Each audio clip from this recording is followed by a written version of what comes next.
Hello, in this tutorial I'm gonna show you how to make a simple fire sensor circuit by using BC547 transistors.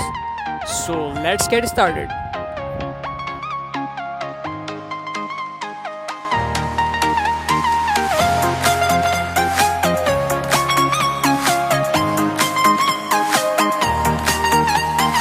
For more interesting project, please subscribe to our channel and don't forget to click on bell icon for our recent post notifications.